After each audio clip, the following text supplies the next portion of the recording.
ಈ ಜೈಲಲ್ಲೆಲ್ಲ gym equipments ತಂದಿಟ್ಕೊಂಡು ಜಿಮ್ಗೆಲ್ಲ ಮಾಡ್ಬೋದಾ ಗೊತ್ತಿಲ್ಲಪ್ಪ.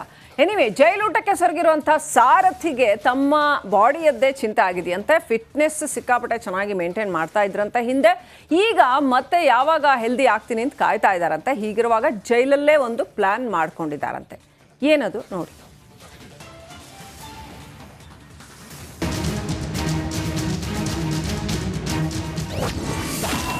ಜೈಲಲ್ಲಿ ಇರೋ ದರ್ಶನ್ಗೆ ಆರೋಗ್ಯದ ಚಿಂತೆ. ಜೈಲಲ್ಲೇ ಜಿಮ್ ಮಾಡ್ತಾರ ಕೊಲೆ ಆರೋಪಿ.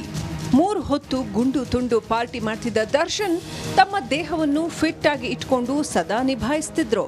ಆದ್ರೆ ಅದ್ಯಾವಾಗ ಕೊಲೆ ಕೇಸ್ನಲ್ಲಿ ಜೈಲು ಸೇರಿದ್ರು ಆಗಿನಿಂದ ತಮ್ಮ ಆರೋಗ್ಯದ ಚಿಂತೆ ಹೆಚ್ಚಾಗಿದೆಯಂತೆ.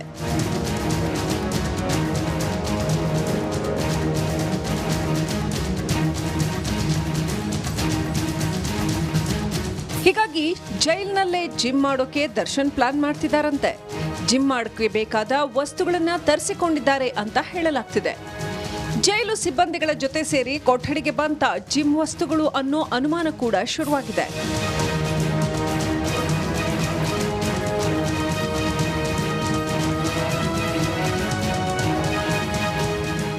ದಿನ ದೇಹ ದಂಡಿಸಿ ಫಿಟ್ನೆಸ್ಗೆ ಆದ್ಯತೆ ಕೊಡುತ್ತಿದ್ದ ದರ್ಶನ್ಗೆ ಜೈಲೂಟ ಹಿಡಿಸದೆ 10 ಕೆಜಿ ತೂಕ ಕಡಿಮೆ ಆಗಿದ್ದಾರಂತೆ. ಹಾಗಾಗಿ ಕೆಲ ಜೈಲಿನ ಸಿಬ್ಬಂದಿಗಳ ಜೊತೆ ದರ್ಶನ್ ಮಾತನಾಡಿದ್ದಾರಂತೆ.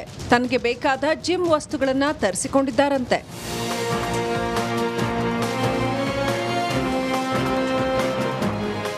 ಇನ್ನು ಪರಪ್ಪನ ಅಗ್ರಹಾರ ಜೈಲಿನಲ್ಲಿ ದುಡ್ಡಿದ್ರೆ ಎಲ್ಲವೂ ಲಭ್ಯವಾಗುತ್ತಾ ಅನ್ನೋ ಪ್ರಶ್ನೆ ಎದುರಾಗಿದೆ. ಈಗಾಗಲೇ ಜೈಲಿನಲ್ಲಿ ರಾಜ್ಯಭಾರ ನಡೆಸ್ತಾ ಇರೋ ಕೆಲವು ರೌಡಿ ಶೀಟರ್ ಮೂಲಕ ದರ್ಶನ್ ಸಂಪರ್ಕ ಸಾಧಿಸುತ್ತಿದ್ದಾರಂತೆ. ಜೈಲಿನಲ್ಲಿ ಅಧಿಕಾರಿಗಳನ್ನ ಮೀರಿ ಮೆರೀತಾ ಇರೋ ರೌಡಿ ಶೀಟರ್ಗಳಿಂದ ಎಲ್ಲವೂ ಸಾಧ್ಯ ಅನ್ನೋ ಮಾತುಗಳು ಕೂಡ ಕೇಳಿ ಬರ್ತಿವೆ. Bureau report, republic Kannada. ವೀಕ್ಷಕರೇ, ಹೀಗೆ ವಾಲ್ಮೀಕಿ ನಿಗಮದ ಬ್ರಹ್ಮಾಂಡ ಭ್ರಷ್ಟಾಚಾರ ಬಗೆದಷ್ಟು ಬಯಲಾಗ್ತಾ ಇದೆ. ಅಕ್ರಮದ ಹಣದಲ್ಲೇ ಬಸನಗೌಡ ದದ್ದಲ್ ಭೂಮಿ ಖರೀದಿ ಮಾಡಿದ್ರ? ಇಡಿ ಅಧಿಕಾರಿಗಳಿಗೆ ಸಿಕ್ಕಿರೋ ಸಾಕ್ಷಿಗಳೇನು? ಇಲ್ಲಿದೆ ನೋಡಿ ದದ್ದಲ್ ಸಂಪತ್ತಿನ ಸೀಕ್ರೆಟ್ ಕಹಾನಿ.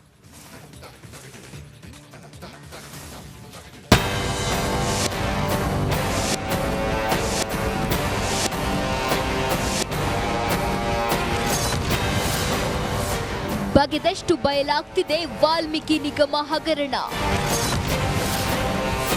ನಿಗಮ ಅಧ್ಯಕ್ಷ ದದ್ದಲ್ ಬಂಪಣ್ಣ ಮನೆಯಲ್ಲಿ ಶೋಧ. ಲಕ್ಷಾಂತರ ರೂಪಾಯಿ ಮೌಲ್ಯದ ಆಸ್ತಿ ಪತ್ರಗಳು ಪತ್ತೆ.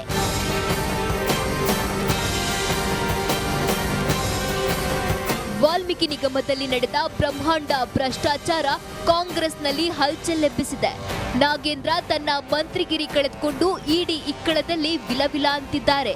ನಿಗಮ ಅಧ್ಯಕ್ಷ ಶಾಸಕ ದದ್ದಲ್ ಹಾಗೂ ಮಾಜಿ ಪಿಎ ಪಂಪಣ್ಣ ಮನೆಯಲ್ಲಿ ಇಡಿ ಅಧಿಕಾರಿಗಳು ಶೋಧ ನಡೆಸಿದ್ದಾರೆ. ಕೋಟಿ ಕೋಟಿ ಅವ್ಯವಹಾರ ನಡೆಸಿರುವ ದಾಖಲೆಗಳು ಲಭ್ಯವಾಗಿವೆ.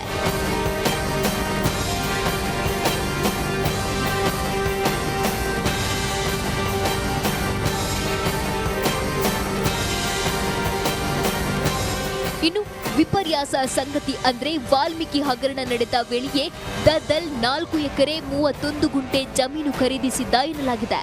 ರಾಯಚೂರು ಜಿಲ್ಲೆ ಸಿರುವಾರ ತಾಲೂಕಿನ ಗಣದಿನ್ನಿ ಗ್ರಾಮದಲ್ಲಿ ಭೂಮಿ ಖರೀದಿಸಿ ಮಗ ತ್ರಿಶೂಲ್ ಕುಮಾರ್ ಹೆಸರಿನಲ್ಲಿ ನೋಂದಣಿ ಮಾಡಿಸಿದ್ರು.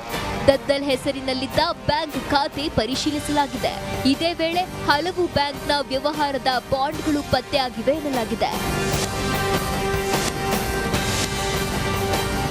ಭೂಮಿ ಮಾರಿ ಮನೆ ಖರೀದಿಸಿದ್ದ ಲಕ್ಷ್ಮೀ ದೇವಿಗೆ ಇಡಿ ಅಧಿಕಾರಿಗಳು ಮನಿ ಲಾಂಡರಿಂಗ್ ಆಕ್ಟ್ ಅಡಿ ಸಮನ್ಸ್ ಜಾರಿ ಮಾಡಿದ್ದಾರೆ. ಬೆಂಗಳೂರಿನ ಇಡಿ ಕಚೇರಿಗೆ ವಿಚಾರಣೆಗೆ ಬರುವಂತೆ ಸಮನ್ಸ್ ಜಾರಿಗೊಳಿಸಲಾಗಿದೆ.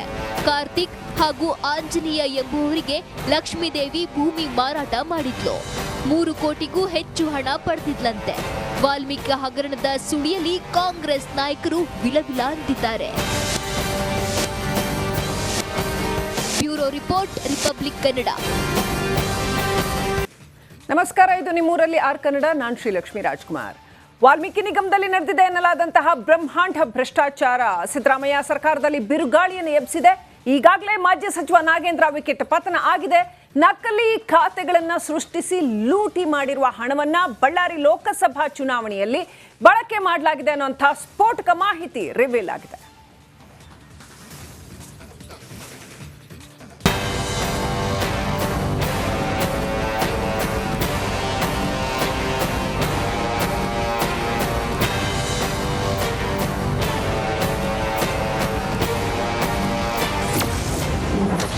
ನಕಲಿ ಖಾತೆ ಸೃಷ್ಟಿಸಿ ನಿಗಮದ ಹಣ ಲೂಟಿ. ಬಳ್ಳಾರಿ ಲೋಕಸಭಾ ಚುನಾವಣೆಗೆ ಹಣ ಬಳಕೆ. ಹಣ ಲೂಟಿಯ ಸೂತ್ರಧಾರಿಯೇ ಬಿ ನಾಗೇಂದ್ರ. ರಿಪಬ್ಲಿಕ್ ಕನ್ನಡದಲ್ಲಿ ಇಡಿ ತನಿಖೆಯ ಡೀಟೇಲ್. ವಾಲ್ಮೀಕಿ ನಿಗಮದಲ್ಲಿ ನಡೆದಿರುವ ಬ್ರಹ್ಮಾಂಡ ಭ್ರಷ್ಟಾಚಾರ ಸಿಎಂ ಸಿದ್ದರಾಮಯ್ಯ ಸರ್ಕಾರಕ್ಕೆ ನುಂಗಲಾರದ ತುತ್ತಾಗಿದೆ.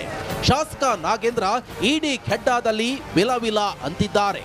ದೊಡ್ಡ ಕುಳಗಳ ಹೆಸರು ಹೊರಬರುತ್ತೆ ಅನ್ನೋ ಚರ್ಚೆ ಕಾಂಗ್ರೆಸ್ನಲ್ಲೇ ಜೋರಾಗಿದೆ. ಮಾಜಿ ಸಚಿವ ನಾಗೇಂದ್ರ ಒತ್ತಡದಿಂದ ನಕಲಿ ಖಾತೆ ಸೃಷ್ಟಿಸಿ ನಿಗಮದ ಹಣ ಲೂಟಿ ಮಾಡಲಾಗಿದೆ. ಬಳ್ಳಾರಿ ಲೋಕಸಭಾ ಚುನಾವಣೆಗೆ 20.19 ಕೋಟಿ ಬಳಸಲಾಗಿದೆ. ಇದಕ್ಕೆ ಸಂಬಂಧಿಸಿದ ಎಲ್ಲ ಸಾಕ್ಷ್ಯಗಳನ್ನ ಇಡಿ ಜಪ್ತಿ ಮಾಡಿದೆ. ಈ ಬಗ್ಗೆ ರಿಪಬ್ಲಿಕ್ ಕನ್ನಡಕ್ಕೆ ಉನ್ನತ ಮೂಲಗಳಿಂದ ಮಾಹಿತಿ ಲಭ್ಯವಾಗಿದೆ. ಈ ಒಂದು ಪ್ರಕರಣದಲ್ಲಿ ನಿಮ್ಮ ಪಾತ್ರ ಇಲ್ಲ ಅಂತ ಹೇಳಿದ್ರಿ.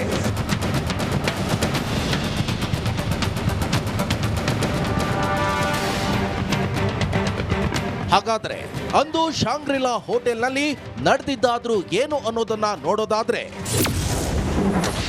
ಅಂದು ಆಗಿದ್ದೇನು? ಮೇ 29ರಂದು ಶಾಂಗ್ರಿಲಾ ಹೋಟೆಲ್ನಲ್ಲಿ ಸಭೆ.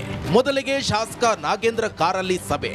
ನಿಗಮ ಎಂಡಿ ಪದ್ಮನಾಭ್, ನೆಕ್ಕಂಟೆ ನಾಗರಾಜ್, ಶಾಸಕ ನಾಗೇಂದ್ರ ಸಂಬಂಧಿ ಮುರಳೀಕೃಷ್ಣ, ದಲಿತ ನಾಯಕಿ ಯಶೋಧಮ್ಮ ಭಾಗಿಯಾಗಿದ್ದಾರೆ. ಏರೋಸ್ಪೇಸ್ ಪಾರ್ಕ್ ಬಳಿ ಮೀಟಿಂಗ್ ಅನ್ನ ನಡೆಸಲಾಗಿದೆಯಂತೆ. ಹಗರಣದಲ್ಲಿ ತನ್ನ ಹೆಸರು ಬಾರದಂತೆ ಸೂಚನೆ ಕೂಡ ಕೊಡಲಾಗಿದೆಯಂತೆ. ಸಚಿವನಾಗಿ ಮುಂದುವರೆದ್ರೆ ನೆರವಿನ ಭರವಸೆ ಕೂಡ ನೀಡಲಾಗಿದೆಯಂತೆ. ನಾಗೇಂದ್ರ ಮನೆಯಿಂದ ಮಹತ್ವದ ದಾಖಲೆಗಳನ್ನ ಇಡಿ ಅಧಿಕಾರಿಗಳು ವಶಕ್ಕೆ ಪಡೆದಿದ್ದಾರೆ. ಎಲೆಕ್ಟ್ರಾನಿಕ್ ಉಪಕರಣಗಳು ಸೀಸ್ ಮಾಡಿದ್ದಾರೆ. ಹಣ ವರ್ಗಾವಣೆ, ನಿಯಂತ್ರಣ, ಮೇಲುಸ್ತುವಾರಿಯನ್ನ ನಾಗೇಂದ್ರ ವಹಿಸಿಕೊಂಡಿದ್ರು ಅನ್ನೋ ಸ್ಫೋಟಕ ಮಾಹಿತಿ ತನಿಖೆ ವೇಳೆ ಹೊರಬಿದ್ದಿದೆ. ನಾಗೇಂದ್ರ, ನೆಕ್ಕಂಟಿ ನಾಗರಾಜ್, ನಾಗೇಶ್ವರ್ ರಾವ್ ಸೂಚನೆ ಮೇರೆಗೆ ಸುಮಾರು 187 ಕೋಟಿ ರೂಪಾಯಿ ಬೇರೆ ಬೇರೆ ಖಾತೆಗೆ ವರ್ಗಾವಣೆ ಮಾಡಿರೋ ಆರೋಪ ಕೇಳಿಬಂದಿದೆ.